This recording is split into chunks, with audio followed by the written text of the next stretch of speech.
Magandang araw mga kaibigan. Gusto ko kayong bigyan ng update tungkol sa libro ni Attorney Vic na Kingmaker.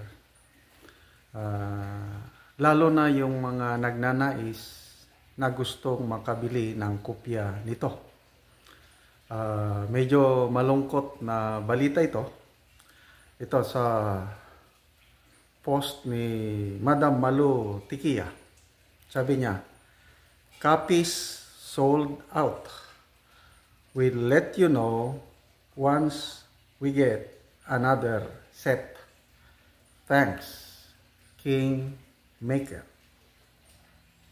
So, naubusan na po ang kopya ng Kingmaker. Ubus na. Ito, post ni Madam Malu Tikia. So, ang daming gustong bumili ng libro ito. Mabasa ko sa mga comments. Okay, meron ding post ni Third Floor Studio, si Yusek Pamela. Napakalaking tulong pala ni Yusek Pamela, si na Yusek Marlon sa pagsulat, pagbuo ng librong ito. Ito, isang pagpapaliwanag, sabi ni Yusek Pamela at Yusek Marlon. Marami po tayong stocks pa ng libro at sisikapin po namin na makapagproseso na ng mga orders very soon. Maraming salamat po sa inyong pag-unawa.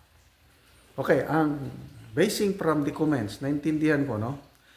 Meron ng mga nakatanggap ng order, yung mga nauna. Kaya lang, ang dami pang order na dapat i-process. I-process meaning, yung bayad, yung shipment, it takes time. Yung post ng Third Floor Studio na overwhelm na daw sila sa dami ng orders. Kaya humihingi ng pasensya o pag-unawa sina Yusek Pamela, baka matagalan pa yung iba na darating ang inyong mga order. Okay, ito, naisip ko lang ito, kasi meron nang sinabi sa vlog ni Fair Lady Maharlika na bibilhin daw lahat ng powers.b. Alam nyo na, yung bida, yung mga mabahong sikreto na inilabas ni Tornivic dito sa kanyang libro, ayaw nila na mabulgar ang kanilang hindi magandang ginawa. Sabi ni Maharlika, gagawa sila ng lahat para mabili ang maraming kopya ng librong ito para hindi maikalat sa publiko. Maalala ko, panahon ni President Marcos Sr., nung napatalsik sila, nandun na sa Hawaii, isang very loyal, last man standing, last loyalist standing, si Colonel Arthur Arruisa. Correct me if I'm wrong, yung first name niya, basta I'm very sure Arruisa ang kanyang yung senior aide de camp. Yun yung malaking sakripisyo niya, hindi niya iniwan si President Marcos Sr. kahit yung pwede siyang magpaiwan noon, yung military career niya, pwede siyang mag-general. Kailang talagang loyal, true and true. Sinamahan niya ang Marcos family sa Hawaii, Maikiki Beach. So, si Colonel Arruisa, sumulat siya ng libro. Correct me if I'm wrong, ang title is From Malacanang to Maikiki, Hawaii. ikwinento ni Colonel Aruisa yung mga pangyayari, yung EDSA revolusyon na pagbiyahe nila, yung kalagayan nila sa Hawaii, yung mga paghihirap ng Marcos family, yung pang-aapi na naranasan nila doon, isinulat niya sa isang libro. Yun na nga, from Malacanang to Maikiki. Maikiki. O Waikiki ba yun? Ang nangyari, nung for sale na, nandiyan na sa National Bookstore at iba pang bookstore. Nako, binili halos lahat ng Aquino administration yung available kopya ng librong ito ni Colonel Aruisa at pinagsusunog. That's a fact. Kaya maraming hindi nakabasa sa libro na sinulat ni Colonel Aruisa. Well, dahil binili, medyo pabor kay Colonel Aruisa dahil bestselling Kaya lang yung katotohanan na gusto niyang ipaabot sa taong bayan, hindi nangyari. Kasi yung Aquino administration na sentro na ibulgar ang mga, pati US government, before, yung pang-aapi na ginawa nila, na ilahad doon. They tried to cover up yung katotohanan sa pagbili at pagsunog sa karamihan ng kopya sa yung for sale na libro ni Colonel Aruisa.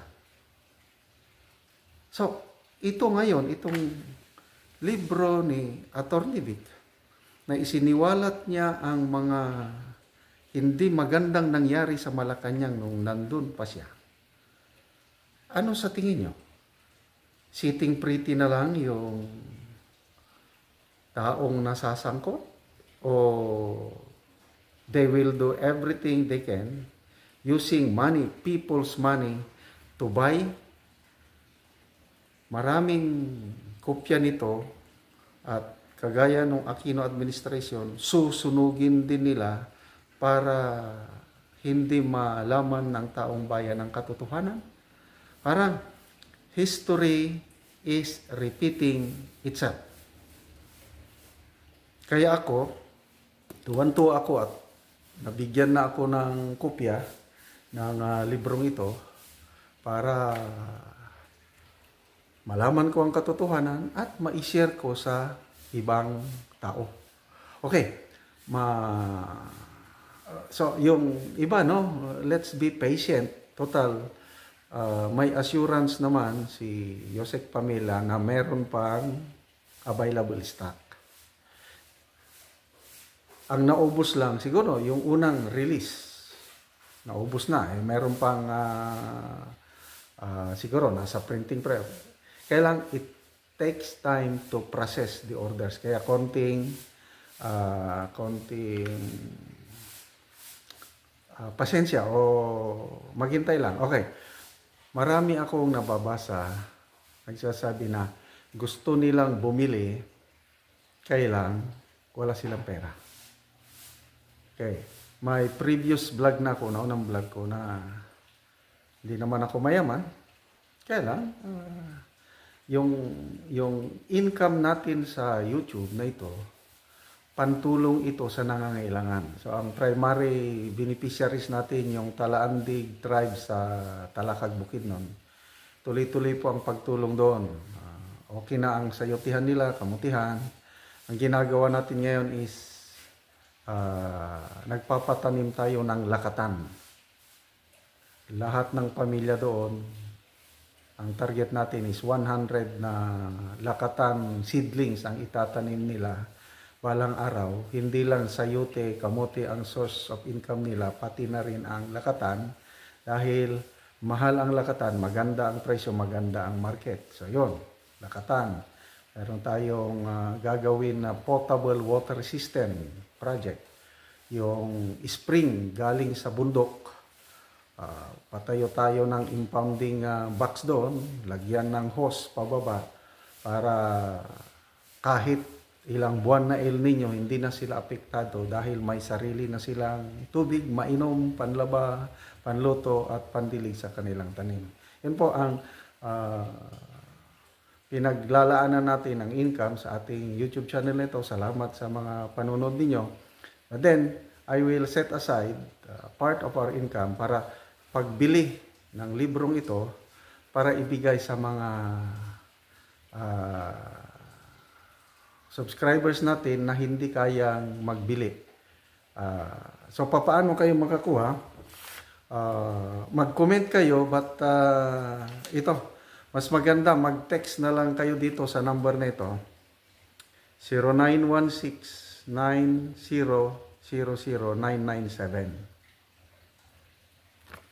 I-text nyo ang inyong pangalan, address, lagay nyo ang inyong cell number, at ipaliwanag nyo bakit kayo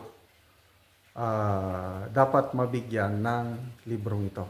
Hindi po lahat ng mag-text, text lang walang tawag. Hindi lahat po ng mag-text sa number na ito ay mabibigyan. Initially, 10 subscribers lang ang aming pipiliin para mabigyan. Okay? So, depende sa inyong rason. So, meron ding nagsasabi na wag muna daw akong mag-vlog tungkol nito. Kasi nag-order na sila, mawawalan daw ng suspense.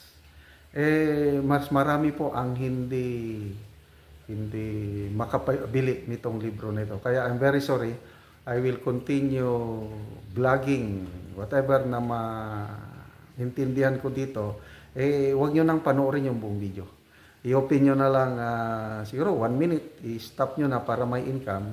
Para may suspense pa rin na pag nakuha nyo na ang inyong libro. So let's pray. Protection ng librong ito na hindi mapunta sa maling kamay at susunugin lang. And we will know the truth, and the truth shall set us free.